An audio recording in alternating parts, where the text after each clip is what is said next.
Om Swastiastu, nama saya Eka D. Agus Pratista dengan NIM 2111021006, Prodi Teknologi Pendidikan.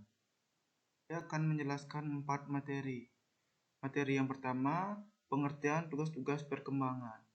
Menurut Figures, tugas perkembangan adalah tugas-tugas yang harus diselesaikan individu pada fase-fase atau periode kehidupan tertentu. Dan apabila berhasil mencapainya, mereka akan berbahagia.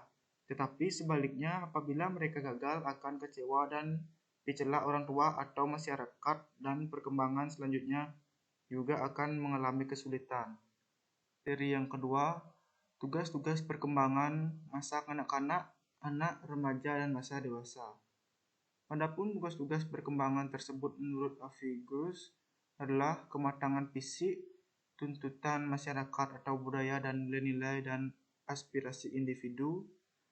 Pembagian tugas-tugas perkembangan untuk masing-masing fase dari sejak masa bayi sampai usia lanjut dikemukakan oleh Figures sebagai berikut. Yang pertama, masa bayi dan anak-anak.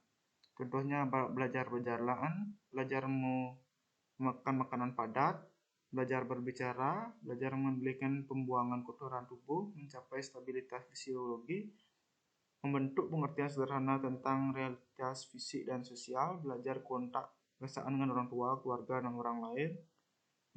Yang terakhir, belajar mengetahui mana yang benar dan yang salah serta mengembangkan kata hati. Masa anak sekolah, belajar ketangkasan fisik untuk bermain, pembentukan sikap yang sehat terhadap diri sendiri sebagai organisasi yang sedang tumbuh, belajar bergaul yang bersahabat dengan anak-anak sebaya, dan lain-lain. Masa 3, masa remaja, menerima keadaan jasminah dan menggunakannya secara efektif, menerima peranan sosial jenis kelamin sebagai pria atau wanita, menginginkan dan mencapai perilaku sosial yang bertanggung jawab sosial, dan banyak lagi. 4, masa dewasa awal, mulai bekerja, memilih pasangan hidup, belajar hidup dengan suami istri, mulai membentuk keluarga, mengasuh anak, mengelola atau mengendalikan rumah tangga, menerima atau mengambil tanggung jawab warga negara, menemukan kelompok sosial yang menyenangkan.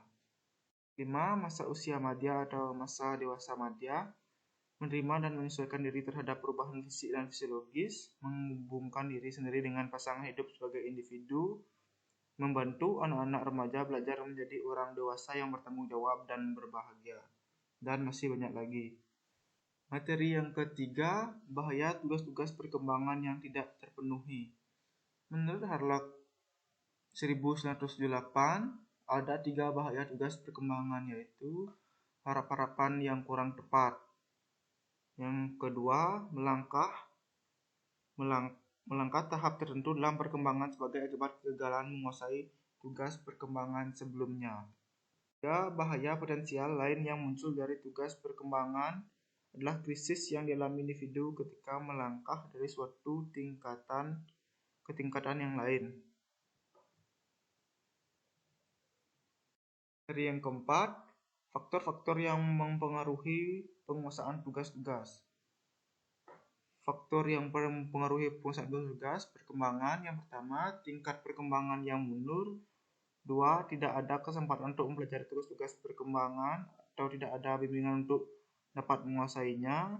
Yang ketiga, tidak ada motivasi. Yang keempat, kesehatan yang buruk. Yang kelima, cacat tubuh. Yang keenam, tingkat kecerdasan yang rendah. Materi yang kelima, kasus-kasus anak yang mengalami hambatan dalam tugas perkembangan. Anak dengan tumbuh kembang yang baik akan menghasilkan anak dengan kualitas yang baik pula dalam kehidupan bermasyarakat. Oleh karena itu, diperlukan peran penting orang tua dan orang-orang di sekitar anak untuk memperhatikan perkembangan anak agar tidak terjadi hambatan yang berarti. Adanya hambatan dalam perkembangan tidak selalu berarti buruk, namun suatu yang perlu disadari dan dicari solusinya agar hambatan tersebut bisa segera diselesaikan dan anak dapat mengejar pertumbuhan dan perkembangannya yang baik dan sesuai. Berikut ini merupakan contoh hambatan perkembangan anak. Yang pertama, hambatan berjalan. Yang kedua, hambatan berbicara. Yang ketiga, hambatan memahami sesuatu. Yang keempat, hambatan untuk fokus. Yang kelima, daya ingat lemah. Yang keenam, kemampuan berbahasa. Yang ketujuh, hambatan interaksi sosial. Yang ke-8, kesulitan adaptasi dengan lingkungan. Yang ke-9, perkembangan fisik. Video dari saya ucapkan terima kasih.